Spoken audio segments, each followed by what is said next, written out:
স্বাগত জানাচ্ছি আর কাবেল নিবেদিত দেশ সন্ধ্যার আয়োজনে। আপনাদের সাথে আছি আমি সুরভি তরণী এবং আজকে আমরা আলোচনা করব সংসদের সামনে বড় চ্যালেঞ্জ জুলাই সনদ বাস্তবায়ন। এবং আলোচনার জন্য আমাদের সাথে আজকে স্টুডিওতে উপস্থিত আছেন ইলিয়াস খান, টাইমস অফ বাংলাদেশের উপদেষ্টা সম্পাদক, এবং আমাদের সাথে আরও একজন অতিথি উপস্থিত হবেন। তিনি হচ্ছেন ডাক্তার মোহাম্মদ মিজানুর রহমান, সাধারণ সম্পাদক গণফোরাম। উনি আসা পর্যন্ত আমরা আপাতত ইলিয়াস খান আপনার সাথেই আলোচনাটা শুরু করে দেই। তাহলে যে আসলে কি মনে হচ্ছে সবকিছু শেষে যে জুলাই সনদ, সংবিধান সংস্কার পরিষদ, এইসব নিয়ে তো সরকার পক্ষের বিভিন্ন তরফ থেকে ভিন্ন ভিন্ন সময় ভিন্ন ভিন্ন রকমভাবে বক্তব্য দেওয়া হয়েছে। এখন আসলে কি মনে হচ্ছে আগামী সংসদ অধিবেশন বসার আগ পর্যন্ত যে জুলাই সনদ নিয়ে বাস্তবায়ন নিয়ে কি আসলে অনেক বড় বড় চ্যালেঞ্জ অপেক্ষা করছে সামনে? বড় চ্যালেঞ্জ আছে বলে আমি মনে করি না। ধরুন বিরোধী দল কিছু কথা বলবে, সরকারি দল বলবে, বাট আমাদের কিন্তু একটি জায়গায় সবাই একমত ছিল। এই দলগুলো যারা এখন পার্লামেন্টে যে 9টি দল আছে তারা কিন্তু সবাই মিলে স্বৈরাচার বিরোধী আন্দোলন করেছে এবং রাষ্ট্রের সংস্কারের বিষয়ে, বিভিন্ন বিষয়ের সংস্কারের বিষয়ে ধরুন কিছু কিছু বিষয়ে দ্বিমত থাকতে পারে, বাট সবাই কিন্তু একমত যে রাষ্ট্রের সংস্কার করতে হবে। ধরুন বাংলাদেশে গণতন্ত্রের আবরণে স্বৈরতন্ত্র কায়েম হয়েছে। ধরুন নির্দিষ্ট বিরোধী নির্বাচন হয়েছে, বা সেই নির্বাচনগুলো কেমন ছিল আমরা তো সেগুলো জানি। নির্বাচনের প্রহসন ছিল এবং পুরো নির্বাচন ব্যবস্থাকে নির্বাসনে পাঠানো হয়েছিল, সেটি আবার নির্বাসন থেকে ফিরে এসছে। সুতরাং দলগুলো যদি নিজেদের মধ্যে এই কামড়াকামড়ি করে আবার কামড়াকামড়ি করে যত দূরত্ব বাড়াবে, ফ্যাসিস্ট শক্তি আবার শক্তি অর্জন করবে এবং তারা ফিরে আসার পায়তারা করবে। এবং ফিরে আসলে এখন যে বড় দলগুলো আছে পার্লামেন্টে, বিশেষ করে সরকারি দল, বাংলাদেশ জাতীয়তাবাদী দল, বিরোধী দল জামাত ইসলাম, এরাই কিন্তু আবার বেশি ক্ষতিগ্রস্ত হবে। কারণ আপনি নিশ্চয়ই জানেন যে 17 বছর ধরে বিএনপির অনেক নেতাকর্মী বিভিন্নভাবে নির্যাতিত হয়েছে। একটি দুটি মামলা না, অনেক নেতার নামে প্রায় 500 মামলা আছে, 452টি মামলা আছে একজন নেতার নামে। বিএনপি মহাসচিবের নামে 80-র বেশি মামলা, এরকম অনেক নেতার নামে অনেক মামলা হয়েছে। তারা কোর্টের বারান্দায় দৌড়িয়েছে, ঘরে ঘুমোতে পারেনি। এই যে নিশ্চয়ই আমরা দেখেছি যে তারা বিভিন্ন চরে গিয়ে ঘুমিয়েছে, নদীতে গিয়ে নৌকায় ঘুমিয়েছে। তো এই সাফারিংগুলো তো তারা আর চান না নিশ্চয়ই। সুতরাং তাদেরকে ঐক্যবদ্ধ থাকতে হবে। এখন ধরুন কিছু কিছু সিমটম আমরা খারাপ দেখেছি, যেমন সরকার গঠনের 2 দিন পরে দেখছি বিরোধী দল আন্দোলন করছে বাইতুল উত্তর গেটে। এগুলো সে ট্রেডিশনাল যে পলিটিক্স আগে যেটি ছিল, যে বিরোধী দল মানে আমি সংসদে থাকবো না, অনেক সময় আমি বাইরে গিয়ে আন্দোলন করব, এক ধরনের বিভিন্ন ধরনের কর্মসূচি ছিল, হরতাল, অবরোধ, এগুলো থেকে বেরিয়ে আসতে হবে। আমরা বলি যে শিশু গণতন্ত্র, বাট বাংলাদেশের বয়স কিন্তু 55 বছর হয়ে গেছে, এটি কিন্তু কম সময় না। সুতরাং শিশু গণতন্ত্র বলে আমি পার পেয়ে যাব সেই সুযোগ। সবচেয়ে বড় ভালো বিষয়, আশার দিক হচ্ছে আগে যেভাবে পলিটিক্সটা চলছে বাংলাদেশে, আগামী দিনে পলিটিক্স কিন্তু সেভাবে চলবে না। কেন চলবে না আমি বলি, যে এই যে 24-এ যারা আন্দোলন করেছে, রাজনৈতিক দলগুলো ছাড়া অনেক অরাজনৈতিক ব্যক্তি, তারপরে যে ইয়াং পিপলরা আন্দোলন বেশি করেছে। আমাদের কিন্তু সেটা নিশ্চয়ই মনে আছে, যেমন পাবলিক বিশ্ববিদ্যালয়, বেসরকারি বিশ্ববিদ্যালয়, সব ছাত্ররা, স্কুল কলেজের ছাত্ররা নেমেছিল। এই যে জেনারেশনটি আছে তাদের দৃষ্টিভঙ্গি কিন্তু আমাদের মতো না, তাদের দৃষ্টিভঙ্গি আরো অ্যাডভান্স। এবং এই আন্দোলন করেছে ধরুন 17 থেকে 27 বছর বয়সের তরুণরা। তো তাদের একটি দৃষ্টি, তারা ধরুন আগামী 20-30 বছর রাজনীতি করবে বা রাজনীতি সচেতন থাকবে। সুতরাং রাজনৈতিক নেতারা, রাজনৈতিক দল যা ইচ্ছা তাই করলাম, কেউ কিছু বলবে না, সেরকম বাংলাদেশে আর আসবে না। কারণ আপনি নিশ্চয়ই আমার সাথে একমত হবেন, দীর্ঘদিন আন্দোলন করেছে বিএনপি, জামাত, অন্য যে দলগুলো আছে, কিন্তু এক পর্যায়ে কিন্তু আমাদের মনে হয়েছিল যে এই দুর্বিনীত শাসন বুঝি শেষ হওয়ার না, এরকম কিন্তু অনেকে মনে করেছেন। তো সেই শাসন কিন্তু শেষ হয়েছে। এটি কিন্তু রাজনীতিবিদদের জন্য একটা বড় শিক্ষা। কিন্তু আমাদের সবচেয়ে দুর্ভাগ্য হচ্ছে, এবং রাজনীতির কি বলে ইতিহাসের সবচেয়ে বড় শিক্ষা হচ্ছে, ইতিহাস থেকে আমরা শিক্ষা নেই না। রাজনৈতিক দলগুলো তো আসলে চাইলে তো অনেক কিছু থেকে আমি শিক্ষা যখন নিতে পারে। ক্ষমতায় থাকি আমি মনে করি যে আমার এই ক্ষমতাটা বোধ সারা জীবন থাকবে, তা তো না। আমি আগামীকাল ক্ষমতায় না থাকবো, যেমন 3 তারিখ 4 তারিখ আগস্টের অনেক কিন্তু ভাবেননি যে শেখ হাসিনা পালিয়ে যাবেন। হয়তো তিনিও ভাবেননি যে আমাকে পালিয়ে যেতে হবে। তিনি তো বারবার দমভুক্তি করেছেন যে শেখ মুজিবের মেয়ে পালিয়ে যায় না, নানা কিছু তিনি বলেছেন। বলেছেন। তিনি কিন্তু পালিয়ে গেছেন এবং তিনি ইতিহাস সৃষ্টি করেছেন। এই ভূখণ্ড থেকে, আমি স্টুডিওতে আগেও বলেছি, এই ভূখণ্ড থেকে দুজন ব্যক্তি পালিয়ে গেছেন যারা সরকার বা রাষ্ট্রপ্রধান ছিলেন। 800 বছর আগে লক্ষণ সেন, আর এবার গেলেন শেখ হাসিনা। আর কিন্তু কেউ পালিয়ে যান, যেমন বেগম খালেদা জিয়াকে তথাকথিত 111 সময় মাইনাস করার বহু চেষ্টা করা হয়েছে। শেখ হাসিনা তিনি কিন্তু দেশের বাইরে ছিলেন, বেগম খালেদা জিয়াকেও দেশের বাইরে পাঠানোর চেষ্টা চলেছিল, তিনি কিন্তু রাজি হননি। সুতরাং তিনি কিন্তু, শেখ হাসিনা আমি যেটা বললাম, পালিয়ে যেতে বাধ্য হচ্ছে। এটা রাজনীতিবিদদের জন্য একটা শিক্ষা যে আমি সব কিছু ঠিকঠাক করলাম, প্রশাসন, আইনশৃঙ্খলা রক্ষাকারী বাহিনী, দলীয় ক্যাডার, এগুলো দিয়ে বোধহয় আমি সারা জীবন টিকে থাকতে পারবো। টিকে থাকা যায় না। তাহলে হচ্ছে আপনার কি মনে হয় যে আসলে রাজনৈতিকভাবে এই যে জুলাই সনদ নিয়ে যে এত কথা হচ্ছে, এত কিছু যে হচ্ছে, এটার কি আসলে রাজনৈতিকভাবে কোনো সমাধানে আসা সম্ভব নয়? আমি আশা করি সম্ভব, এবং তারা রাজনৈতিকভাবে সমাধানে আসবে। তবে একটা বিষয় মাথায় রাখতে হবে, জুলাই সনদ কিন্তু কোনো ধর্মগ্রন্থ না, নিশ্চয়ই না। যেমন দাড়ি, কমা, ফুল স্টপ আমাকে মেনে চলতে হবে। আমরা সিগনেচার করেছি, সব ঠিক আছে, বাট এটা নিয়ে যদি কারো কোনো, যেমন বিএনপির অনেকগুলো বিষয় আপত্তি ছিল, জামাতেরও কিছু বিষয় আপত্তি ছিল, সেগুলো যদি আবার আলাপ আলোচনা করে নিজেদের মধ্যে সমাধান করে, যে সেটি ভালো। আমি মনে করি যে মেজর যে বিষয়গুলো, সেটি তো বিএনপি 31 দফায় কিন্তু অনেক আগে বলেছে। এই যে প্রধানমন্ত্রী মেয়াদ, নানা কিছু কিন্তু তারা আগে রাষ্ট্রপতির ক্ষমতা বাড়ানো, ক্ষমতার একটা ব্যালেন্স করা, এগুলো তো বিএনপির সব মূল যে বিষয়গুলো, তত্ত্বাবধায়ক সরকার, সেগুলো তো বিএনপি আগে থেকেই রাজি আছে। সুতরাং এই জুলাই সনদ নিয়ে পানি ঘোলা করার কোনো সুযোগ আছে বলে মনে করি না। কিন্তু সরকার পক্ষের থেকে বলা হচ্ছে নানান কথায় কথায় তারা হচ্ছে সংবিধান টেনে আনছেন, যেরকম হচ্ছে সংবিধানে হচ্ছে সংবিধান সংস্কার পরিষদের কথা বলা নেই, আরো অনেক কিছুই বলা হয়েছে। তাহলে কি সরকার পক্ষ কি সবকিছুই সংবিধানের রূপরেখা অনুযায়ী করে আসছে? সংবিধান চেঞ্জ না করা পর্যন্ত, ধরুন এখন যে পার্লামেন্ট গঠিত হয়েছে, জি, আমার অনেক বন্ধুরা বলে যে কি যে সংবিধানকে ছুঁড়ে ফেলে দিতে হবে। এখন যে পার্লামেন্টটা গঠিত হয়েছে, সেটি সংবিধানের আলোকে হয় না। এখন যে প্রধানমন্ত্রী হয়েছে, সংবিধানের আলোকে তিনি হন না। এখন যারা সরকার গঠন করেছে, সংবিধানের আলোকে হয় না। এই যে বিরোধী দলে যারা আছেন, এটা কি সংবিধানের আলোকে হয় না? আমি সংবিধান চেঞ্জ করার আগে আমি সংবিধান ছুঁড়ে ফেলবো। আগে সংবিধানে কি কি সংস্কার করা যায় সেগুলো তো প্রস্তাবে আছে, সেগুলো আগে পাস হোক, আমার তো অসুবিধা নাই। কিন্তু আগেই আমি একদম সংবিধান নিয়ে, সংবিধানে কোনো কিছু মানা যাবে না, সংবিধানকে পুঁতে ফেলতে হবে, সংবিধানকে ছুঁড়ে ফেলতে হবে, 72 সংবিধানে কিছু নাই, এগুলো এগুলো এগুলো এগুলো ঠিক বলে আমি মনে করি না। জি, আমরা আরো কথা বলবো, তবে এই পর্যায়ে একটি বিরতির পরে আবারও ফিরে আসব। দর্শক দেখছেন আর কাবেল নিবেদিত দেশ সন্ধ্যা। দেখছেন আর কাবিল নিবেদিত দেশ সন্ধ্যা, এবং দেশ সন্ধ্যায় আমাদের সাথে এই পর্যায়ে উপস্থিত হয়েছেন ডাক্তার মোহাম্মদ মিজানুর রহমান, গণফোরামের সাধারণ সম্পাদক, এবং আমাদের সাথে আছেন ইলিয়াস খান, টাইমস অফ বাংলাদেশের উপদেষ্টা সম্পাদক। আপনাদের দুজনকেই স্বাগত আজকে আমাদের দেশ সন্ধ্যার আয়োজনে। আমরা বিরতির আগে কথা বলেছিলাম ইলিয়াস খানের সাথে যে সংসদের সামনে এখন বড় চ্যালেঞ্জ হচ্ছে জুলাই সনদ বাস্তবায়ন, এই বিষয়টি নিয়ে। আমি এই একই বিষয় নিয়ে ডক্টর মোহাম্মদ মিজানুর রহমান আপনার কাছেও জানতে চাই, আসলে কেন মনে হচ্ছে সংসদের সামনে আসলে বড় চ্যালেঞ্জ এখন জুলাই সনদ বাস্তবায়ন? এটার আসলে মানে যৌক্তিকতা কি? ধন্যবাদ আপনাকে, এবং সেই সাথে আমাদের সম্মানিত সহ আলোচক, একজন প্রখ্যাত সাংবাদিক এবং দেশ টিভির দর্শক শ্রোতাকে।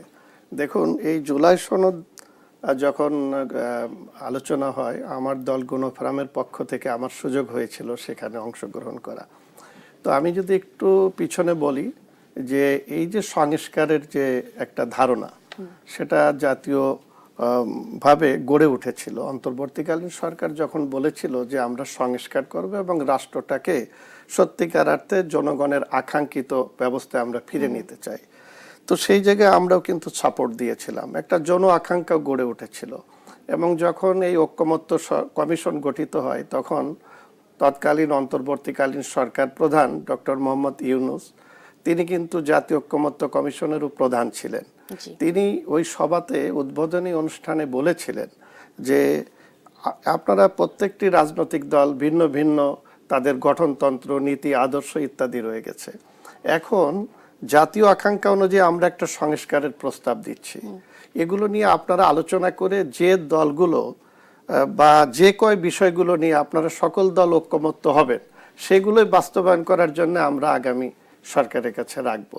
আর যে বিষয়গুলো ঐকমত্য হবেন না সেটা আমরা ওয়েবসাইটে জনগণের জন্য উন্মুক্ত রাখবো, এটাই কিন্তু উনি প্রতিশ্রুতি দিয়েছিলেন।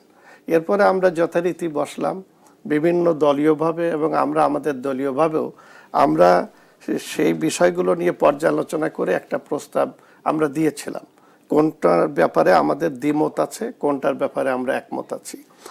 কিন্তু শুরু থেকেই আমরা দেখেছি যে সরকারের ভিতরে একটা সরকার পরিচালিত হচ্ছে, তারা এই রাষ্ট্রটাকে একটা অসাংবিধানিক প্রক্রিয়ায় নিয়ে যাওয়ার জন্য চেষ্টা করেছে। এবং বিশেষ করে যদি আমি বলি যে আপনারা দেখবেন জাতীয় ঐকমত্য কমিশনেও আমার সাথে অনেকবার বিতর্ক হয়েছে তৎকালীন সহসভাপতি ডক্টর আলী রিয়াজের সঙ্গে। সেটা তারা বলে যে আমরা সংবিধান লঙ্ঘন করে এখানে আসছি, এ কথা সত্য। কিন্তু আপনি যেদিন 8ই আগস্ট 2024 যখন প্রধান উপদেষ্টা এবং তার উপদেষ্টা পরিষদ বর্তমান সংবিধান অনুযায়ী শপথ গ্রহণ করলেন, তখন কিন্তু রাষ্ট্র আবার সাংবিধানিক ধারায় ফিরে গেল। এই যে সাংবিধানিক ধারায় ফিরে গিয়েছেন, উনি কি বলেছেন যে আমরা সংবিধান লঙ্ঘন করে এখানে হ্যাঁ, এটা আলী রিয়াজ বলেছিলেন। এই জন্য বলেছিলেন যে সংবিধানে তো অভ্যুত্থান নাই, সংবিধানে একটি নির্বাচিত সরকারকে উৎখাত করে রাষ্ট্র ক্ষমতা আসার কোনো সুযোগ নাই, এটা উনি বুঝিয়েছিলেন।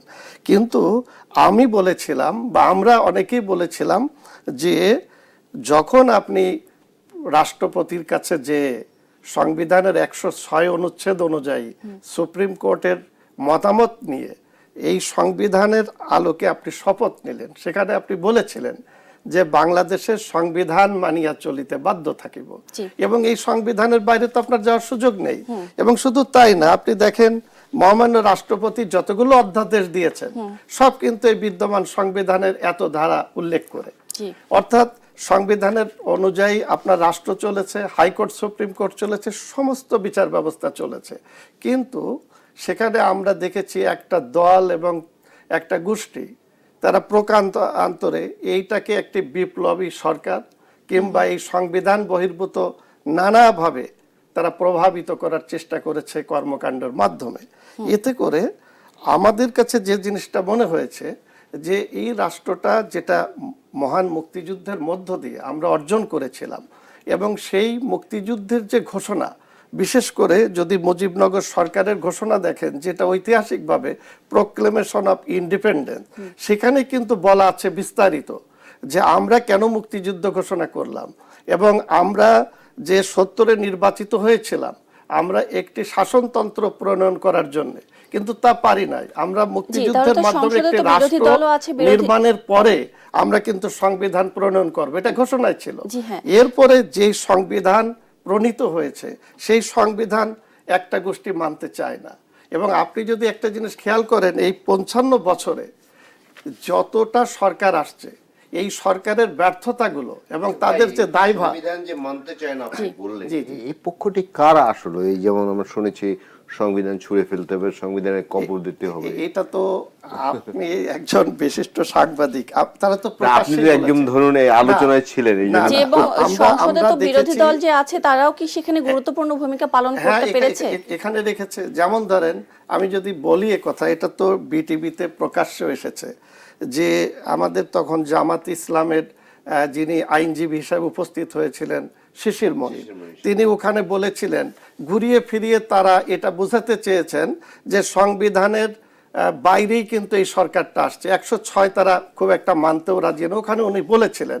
কিন্তু আমি তার প্রতি উত্তরে বলেছিলাম যে আপনি মানেন আর না মানেন, আমরা কিন্তু বিদ্যমান সংবিধানের অধীনেই রাষ্ট্রে আছি, এর বাইরে আমাদের যাওয়ার সুযোগ নেই।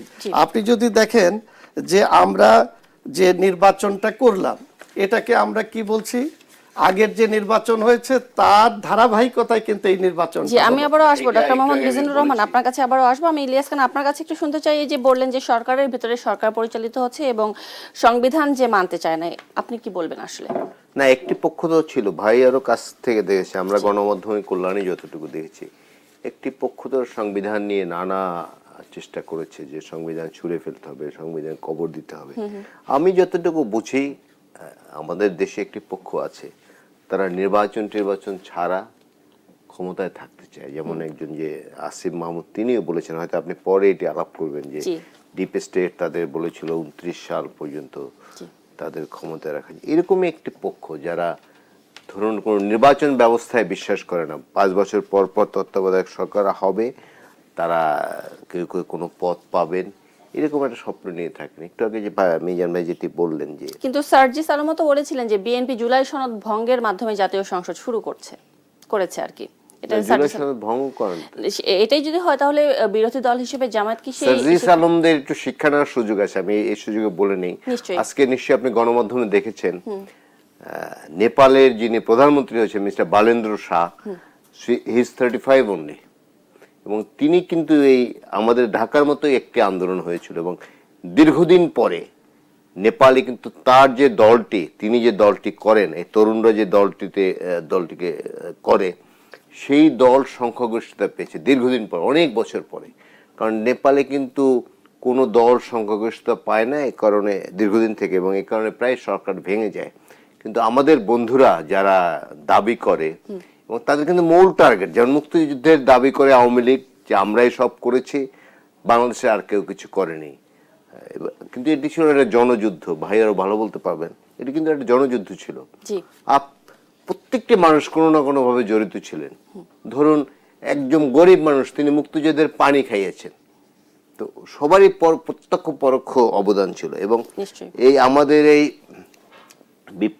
কি বলে যে 5ই আগস্টের পরে 24 সালের একটি পক্ষ, আমাদের তরুণ বন্ধুরা বললো আমরাই সবকিছু করেছি, কিন্তু রাজনৈতিক দলগুলো যে নির্যাতিত হয়েছে, বিভিন্ন আন্দোলন করেছে, সেটি তারা স্বীকার করতে চায় না। এবং সেটি করে কি করলো আমি জানি না, হয়তো দুর্মুখরা নানা কথা বলে, লুটপাটে বিভিন্ন জায়গায় চাঁদাবাজি থেকে শুরু করে মুক্তিযোদ্ধাদের আওয়ামী লীগ যেমন একটি গালিতে পরিণত করেছিল, এই সমন্বয়ক নামে একটা গালিতে পরিণত করেছে।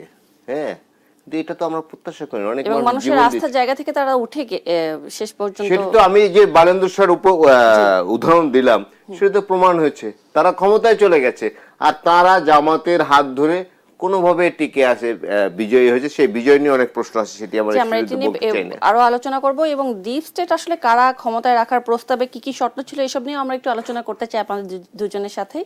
তবে একটি বিরতির পর আবারও ফিরে আসছি। দর্শক দেখছেন আর কাবিল নিবেদিত দেশ সন্ধ্যা, দেখছেন আর কাবিল নিবেদিত দেশ সন্ধ্যা। এবং এ পর্যায়ে ইলিয়াস খান, আপনাকে আমি হয়তো একেবারে সময় দিতে পারবো না, আমি সরাসরি চলে যেতে চাই ডক্টর মোহাম্মদ মিজানুর রহমানের কাছে, যে আসলে জানতে চেয়েছিলাম যে ডিপ স্টেট আসলে কি। নিশ্চয়ই, শান্তি চাই। এই রাজনৈতিক বিরোধ, পার্লামেন্টের ভিতরে বাইরে উত্তেজনা উত্তাপ, এগুলো আমরা চাই না, শান্তি চাই। আমরা ভুগছি, আমরা চাই এখন শান্তি। নিশ্চয়ই, আমাদেরও এটাই প্রত্যাশা। এই প্রত্যাশার দাবি নিয়েই বলছি যে ডক্টর মোহাম্মদ মিজানুর রহমান, আসলে ডিপ স্টেট কারা, ক্ষমতায় রাখার আসলে প্রস্তাবে অনেক রকম শর্তর কথা বলা হচ্ছে, এটি নিয়ে আবার অশান্ত হয়ে উঠবে কিনা? না, দেখেন, ডিপ স্টেট যেটা শব্দটা নতুনভাবে আলোচিত হচ্ছে, কিন্তু আমরা সবসময় কিন্তু একটা কথা বলতাম, যেমন বিগত সরকারের সময় আমরা একটা জায়গায় বলেছিলাম যে দৃশ্যমান সরকারের ভিতরে একটি অদৃশ্য সরকার, সেটা হচ্ছে ডিপ স্টেট। যেটা হচ্ছে দৃশ্যমান সরকার বা প্রধানমন্ত্রী বা যিনি রাষ্ট্রের প্রধান দায়িত্বে থাকেন, এই তার বাইরে ভিতরে একটা ক্ষমতা তারা নাড়াচাড়া করে। সেটা সামরিক বাহিনী হতে পারে, সেটা গোয়েন্দা বাহিনী হতে পারে, আমলা হতে পারে, কিংবা বেসরকারি পর্যায়ের প্রভাবশালী ব্যক্তিদের সমন্বয় সেটা হতে পারে, এনজিওরা হতে পারে। এই যে সমন্বিত একটা শক্তি, যেমন ধরেন আওয়ামী লীগের সময় সরকার একটা বলছে, মন্ত্রী ভিতরে দেখা যাচ্ছে আর একটা সিদ্ধান্ত চলে আসছে। তো এই যে সরকারের বাইরে একটা ব্যাপারগুলো হয়, আপনি যদি দেখেন যে এই যে অন্তর্বর্তীকালীন সরকার দায়িত্ব নিল, তারা কিন্তু দৃশ্যমান একটা জিনিস ছিল, যেটা আপনি একটু আগেই বললেন যে সংস্কার প্রস্তাবগুলো নিয়ে। তো এই যে সংস্কার প্রস্তাবগুলো নিয়ে আমরা জাতীয় ঐক্যমত্যে আসলাম, যে 84 প্রস্তাবের মধ্যে 27টিতে আমরা একমত হলাম, কিন্তু দেখা গেল যে তারা আমাদের সঙ্গে একরকম আলোচনা করে তারপরে তারা নিজেরা বসার পরে তারা নিজেরা একটা প্যাকেজ তৈরি করলো এবং তারা গণভোটে চলে গেল। এইগুলো কিন্তু আমাদের সাথে আলোচনা ছিল না। এইটাই হচ্ছে অদৃশ্য শক্তি, যে সরকারকে প্রভাবিত করে রাষ্ট্র ক্ষমতা তাদের কাছে নিয়ে যায়, এবং বিশেষ করে প্রশাসন বলেন এবং অর্থনৈতিক সেক্টর। আপনি যদি দেখেন যে বিগত সরকারের সময় হাজার হাজার কোটি টাকা বিদেশে চলে গেল, পত্রিকা এবং আপনাদের মিডিয়াতে অনুসন্ধানী রিপোর্ট আসলো, সরকার প্রধান চুপ থাকলেন। এমনকি যদি সুপ্রিম কোর্টে গেলেও যাওয়ার পরে সেখান থেকে বলে দেয়া হলো যে এটা নিয়ে আগামী 2024-এর নির্বাচনের পরে তদন্ত হবে। এটা কারা করলো? এটাই হলো একটা ডিপ স্টেট, অর্থাৎ অদৃশ্য জি, সরকার। অসংখ্য ধন্যবাদ মিজানুর রহমান। আমরা একেবারে শেষ পর্যায়ে চলে এসেছি। ইলিয়াস খান, আপনি কিছু যুক্ত করতে চান কিনা এক লাইনে ডিপ স্টেট নিয়ে? না, ডিপ স্টেট তো আসলে আমি যতটুকু বুঝি রাষ্ট্রের কল্যাণ চায় না, রাষ্ট্রকে বিপথে পরিচালিত করতে চায়। সুতরাং ডিপ স্টেটের ব্যাপারে যে নতুন সরকার যে এসছে, আমাদের এদের সচেতন থাকা উচিত বলে। নিশ্চয়ই, আমরাও চাই আমাদের রাষ্ট্র সঠিক পথে পরিচালিত হোক। অসংখ্য ধন্যবাদ ইলিয়াস খান এবং ডক্টর মোহাম্মদ মিজানুর রহমান, আপনাদের দুজনকে আজকে আমাদের দেশ সন্ধ্যায় সময় দেওয়ার জন্য। দর্শক দেখছিলেন আর কাবিল নিবেদিত দেশ সন্ধ্যা। ধন্যবাদ সবাইকে সাথে থাকার জন্য।